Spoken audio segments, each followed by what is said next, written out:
What's going on, everybody? Danny here from The Threshold. I am here tonight with To Begin Anew out of Eastern Carolina. What's up, guys? How are you? Danny, what's going on, man? Glad I to be with appreciate you all having an opportunity to come on and hang out, man. You guys have been busy. You just got off of an awesome show. I think a week and a half ago or so with Nonpoint, right? Yeah, dude, that show was like insane. I mean, that we've played at Hooligans in Jacksonville quite a few times, and we've played for some pretty impressive crowds at that venue. But there was so many people there. Just the whole night was just a different vibe, man. That was probably one of the most funnest shows I've played in a long time. That's awesome. I know when that show came through here in Greensboro, the whole place was just wild. Every band, every fan, it was just the whole place was moving. Oh yeah. So, Their whole tour has been crazy. I mean, Nonpoint's been around for a while, dude, but I don't know what it is about like this go around. Like I've been seeing I'm in a group. I think it's called like 361 Degrees. It's something affiliated with the band, but a yep, lot of fans will post pictures and stuff from the shows. And I mean, every show they have been on this tour has just been crazy, man. it has been wild. Well, before we go too far, I had to jump straight into that because for one, the idea of you guys getting to open up for Nonpoint makes me just really fangirl for a moment in all transparency. I've been watching these guys for 20 years, so anything to do with Nonpoint, I'm all over it. So plugs aside, let's back up to begin anew. Let's get some introductions here. Let's learn a little bit about you guys and go from there. Okay, making you take it away. Sure. Macon Pittman. I'm from Pink Hill, North Carolina. I've been playing guitar since 2012 ish, around 10, 11 years old. I've been playing for about 10, 11, 12 years. My dad was one of my biggest influences. He was a drummer. I first picked up drums, and then I started playing Guitar Hero, and they're like, well, let's get him a guitar. So I just started playing guitar. Then these guys got up with, actually, I got up with these guys, got shot down. And then I'm like a month later, Cody was like, well, we couldn't find nobody. You want to jump on with us? In my defense, at the Yeah, I'll give it a go. In my defense at the time, he was like 19 years old. I was like, that's going to interfere with my drinking. So, but Yeah, not the driving. now we drink I mean, together. that's kind of a win-win. yeah. We got a baby in the band. Casey? Casey Wagner. Play drums and have been for, I don't know, 24, 25 years. Show your age. Yeah, I'm getting old. Pretty much been playing music with Cody the whole time too. So I'm Cody Boyette. I am the singer and rhythm guitar player for To Begin Anew. I've been playing guitar since I was 15. I'm 32 now. And like Casey said, we've been in several projects together, but this is probably without a doubt the most successful project we've been in. And this has definitely been the most fun band that I've been in. Unfortunately, our bass player, John Kennedy, couldn't make it tonight. He had something come up that he had to take care of. So whenever you're seeing this later, John, we miss you, buddy. Wish you were here, but we'll catch you next time. How I wish you were here. Well, Macon already kind of jumped onto this, so I'm going to ask both of you, Cody and Casey. So where did you guys get your inspiration to pick up an instrument? I'll let Casey, you can explain that because we pretty much have like the same story, honestly. Yeah, that would be my dad. Growing up, he was a guitar player and now is a sound engineer. So pretty much always been around music. I think I got my first drum set when I was like 3. Now, what made him get you, or made the parents, or the fun extended family want to give you the drum set as opposed to a guitar? If your dad's got the history of the guitar, That's what I asked for. okay, all right, that's a damn good reason. That's what I wanted. They got it, and I stuck with it. Well, see, it's crazy because, like Macon said a minute ago, his dad was a drummer and he picked up guitar. And then Yep. Casey's dad is a guitar player and he picked up the drums. So it's like, I could imagine being a parent and like you spend all this money on gear and then they're like, I don't want to play any of that. And you're like, fuck, man. That's pretty much what happened. I He's think like, there's "Really?" a rule. Right. Like if your parent plays this, you can't play this. So Yeah. just to kind of give you some background, Danny, I think I might have mentioned one of the previous times we talked. Casey and I, we always say that we're brothers, but we're actually ex-stepbrothers. My mother was married to his father for several years, and me and Casey pretty much grew up together. And they ultimately got a divorce, and me and Casey just continued to. I mean, we were brothers. You know, we couldn't just not see each other, talk to each other. So we just continued our musical journey together. And I mean, Casey's dad's always been like a second father to me. That's what got me interested in wanting to even play guitar. Really, he was the first person that I think I ever met in my entire life that actually played any type of instrument, much less a guitar. And I always remember growing up, man, he used to have a Gibson Les Paul that he kept in his bedroom. I mean, the guitar was like probably from the 70s. He used to have this Les Paul he kept in his room, and every once in a while, whenever he wasn't home, I'd like sneak into bedroom and just kind of rake my fingers across the strings and just hear it. This has so much Step Brothers vibes to it. I'm glad you were just running your fingers across the guitar. So I'm just going to leave it at that. I could have been putting other anatomy on other objects that belong to him. That's what you're trying to get at, right? Well, yeah. I mean, he plays drums, so you know. Hey, man, that didn't happen to his knowledge. Don't touch my. It hasn't To happened his yet. knowledge. And you know, we're not doing any kind of big Jerry Springer reveals or anything like that on tonight's interview. So we're gonna keep it that way, and we'll see what happens. I would like to leave this interview with like the same amount of black eyes that I have now, which is none. So Nice. Yeah, this microphone is mobile. We're gonna have some revelations tonight. Hey, man, it's a good Well, sign, bro.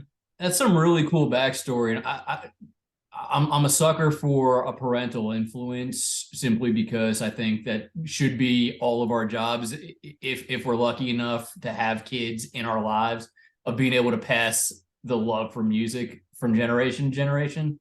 And so clearly kudos to the dads right there. I do want to switch and kind of go back to the whole stage presence thing, because not only are you fresh off of the stop with Nonpoint, but you've got a couple of dates coming up. So Yeah, let's hear about that. It's one in North Carolina, one in South Carolina, right? we've actually got a pretty busy schedule. I think maybe about the next 4 weeks, we've got some shows. I know this weekend we're playing with our buddies in Bridge to Breakdown at a pub called Morgan's Pub. It's actually in Havelock. Then the following weekend, we're going down to South Carolina to play at, what's the venue again? Ground Zero. Ground Zero. We're playing with some of our buddies in there too. I think I know Strike the Tower is on that bill. There's a band called A War to Win, which is the absolute homies. And I want to say there's one more band on that, but I can't remember who they are. Something anew. A war to. I'm sorry if you're listening. I can't remember the other band. And then the following weekend after that, I think we have that weekend off, but then the next weekend after that, we're actually going to Virginia. Yeah. And we're playing with a Shelter for Holly. The Riff House. Yep. Right. Yeah. Chesapeake. And Shelter for Holly, they're some of our homies from Jacksonville. So we're got 2 Jacksonville, North Carolina bands rolling up to Virginia to play in a totally different state. So we're excited, man. We tried to we're all about trying to play as many shows as we can and just kind of keep the quality control as good as possible. But it's kind of cool whenever you look back and you're like, hey man, the next 4 weeks we're playing in 3 different states.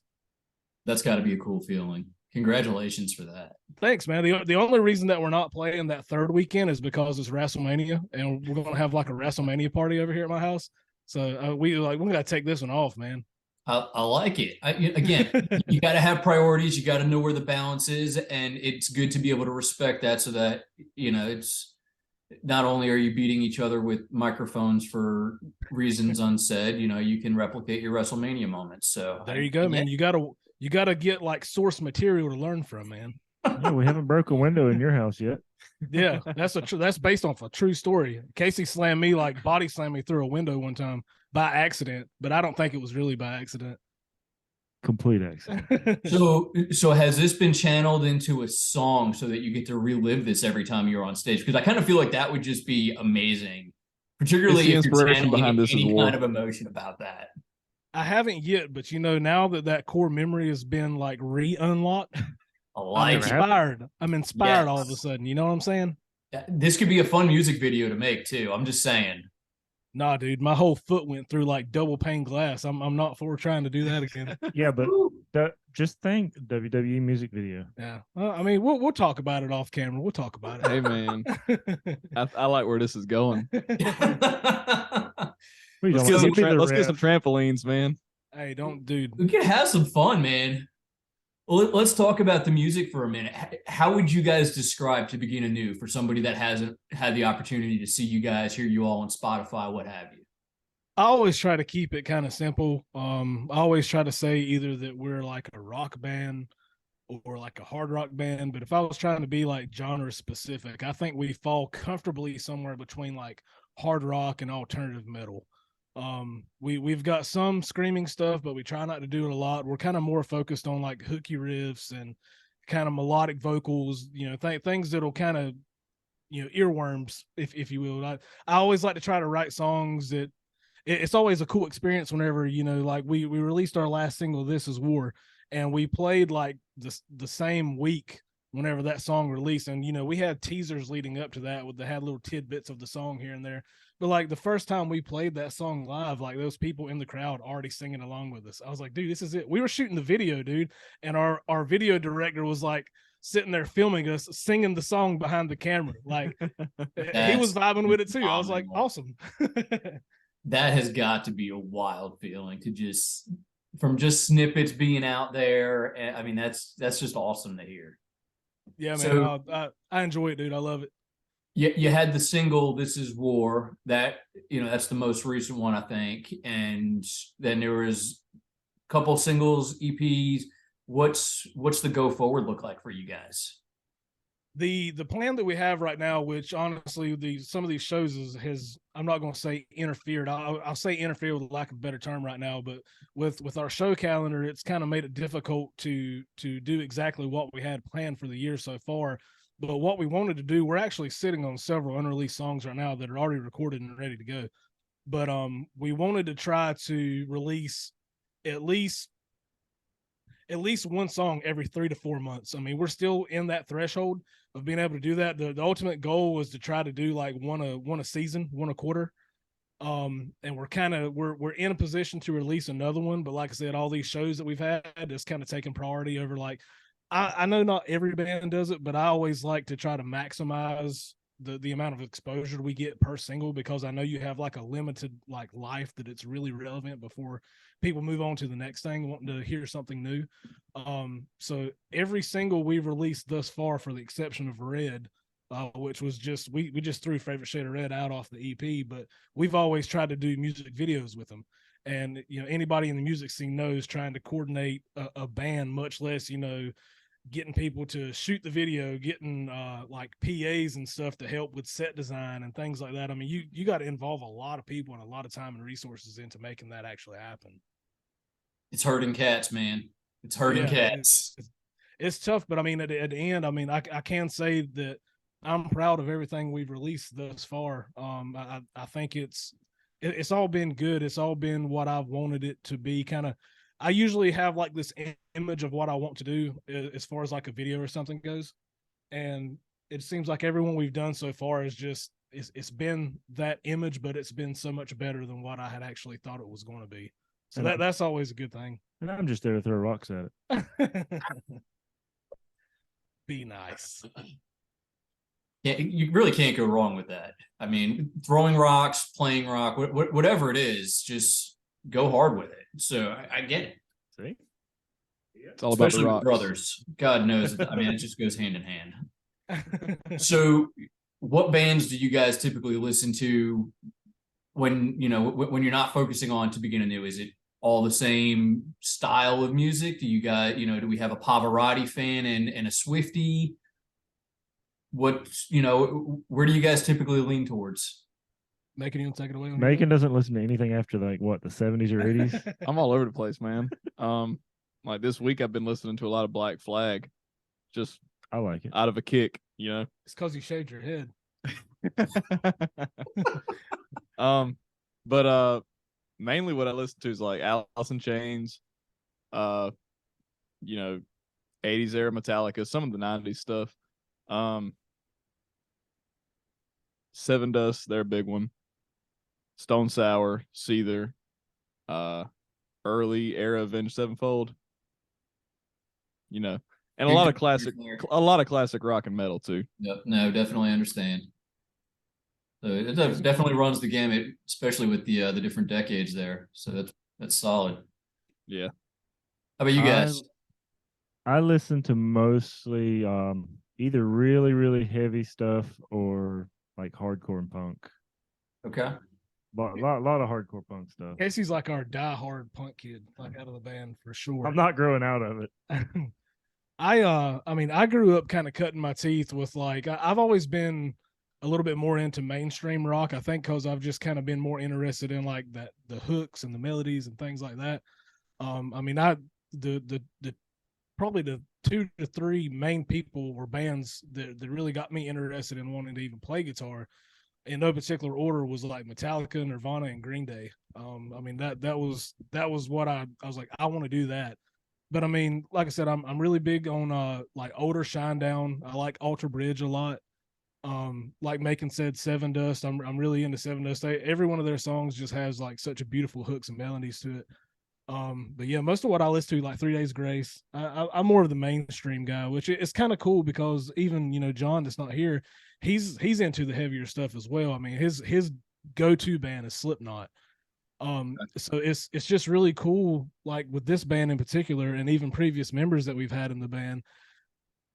Everybody kind of brings their own flavor to the band and makes it what it is, which is cool because you have something this a little bit more like soft alternative rock, and then the very next song is something that's like got like screaming and just a lot faster tempo and just in your face, really aggressive. I just enjoy our sets because they're so diverse.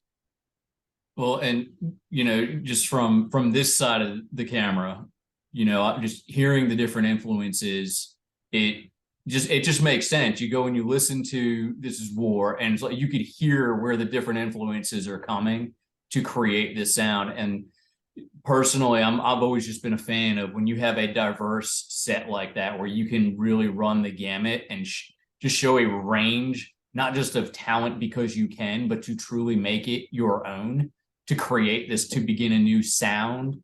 I'm a sucker for that. So, and I could see where the energy would just flow from each of those angles and just get mixed together. So that's awesome. We always tell everybody, man, that like if you don't like this song, wait till the next one. Like I think a good part of our sound is like the guitar work. Like me and Cody are never playing the same thing. He's always really good at coming up with these really hooky riffs. And then usually I'll add like some harmonic or some octave chords over top of it. We're never playing the same thing. Are you claiming to be the sauce? No, I'm saying Cody's the sauce because he writes the badass riffs. No, bro. I have a formula, and again, talking about like radio music, melodic stuff like that. Whenever we write songs, I always try to.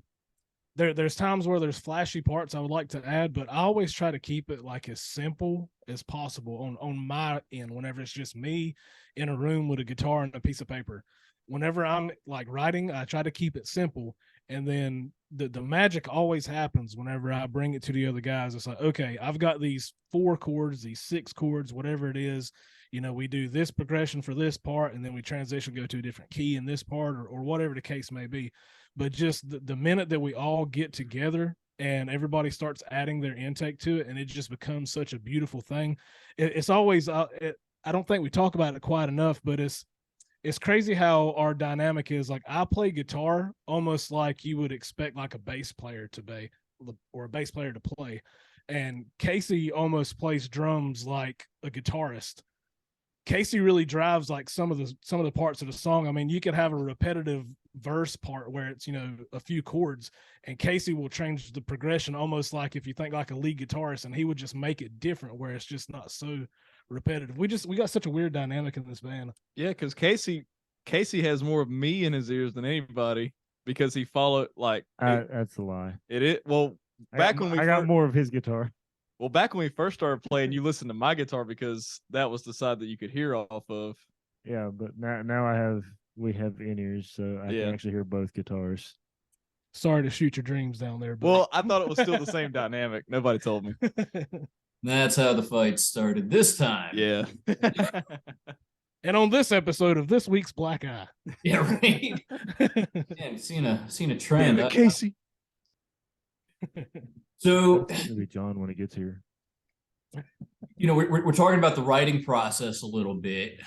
One of the things that does always fascinate me is writer's block. So how would you guys tackle a lull, a block in that creative process? Have you ever had writer's block? I'll say, man, like I don't know if I've ever had like writer's block per se. Like I always, before I start to write, damn, I can't talk. Before I've got to be in like a certain mood, man. And usually it always kind of starts with me just noodling around on guitar, and then I'll happen to find just a chord or a note or something that resonates with me. And then I'll just kind of say, okay, well, I like that. And I'll kind of build off of that until I find something that I like. And it just so happens like the way I write stuff, I don't know what it is, but I always usually come up with the chorus first, which in my mind, I think it's a good thing for the way that I write. It's the hook. Because I come up with what I feel like is the most important part of the song, that chorus. And then I can kind of build from it. You know, modern music now, you know, you've got like maybe 2 verses, you know, you've got like a good 3.5 minutes of song that you can write now, like at max, if you're trying to do that single approach. But, you know, that's enough time for you to maybe squeeze out like 2 verses, 3 choruses, and a bridge if you're lucky. Yeah. And, you know, that's how I've always been, is that I'll write the chorus first, and then I'll kind of, I know where my story is going from there, and then I'll build my verses to kind of just support that story. But usually, man, if I get into it and I find my groove, I'll sit in front of my computer, or I'll sit in front of a piece of paper, and then I'll write the whole song. I mean, it's been times where I've wrote a song in an hour, and there's been other times where, you know, I've had to come back and revisit just to maybe finish up like lyrics or stuff. But I mean, usually if I'm in a groove, I just go ahead and pump it out, man. I don't know if I've ever really experienced like try to sit down and write something and I can't do it. It always just it comes in waves.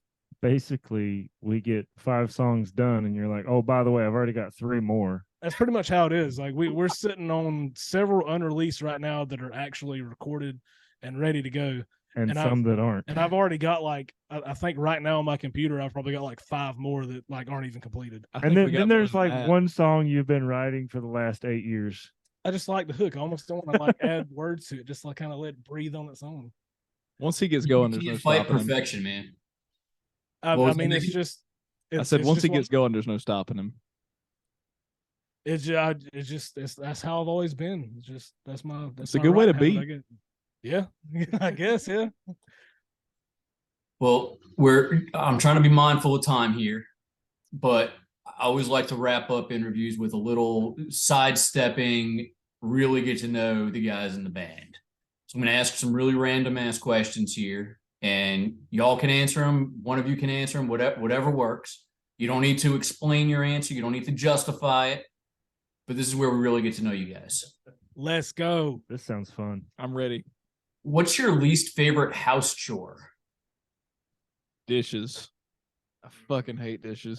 I think I'll say washing clothes or dishes. That's a close second. Yeah. I really don't like doing dishes or clothes. Probably no. I'll change it. I'll solidify with dishes. I have a dishwasher, bro. Put that shit in there, push a button, I'm out. Yeah. Dude, clothes is so easy. Just put them in a machine, fold them, and you're good. Nah, dude, it's the fucking folding after the I'm dry. gonna argue with both of you.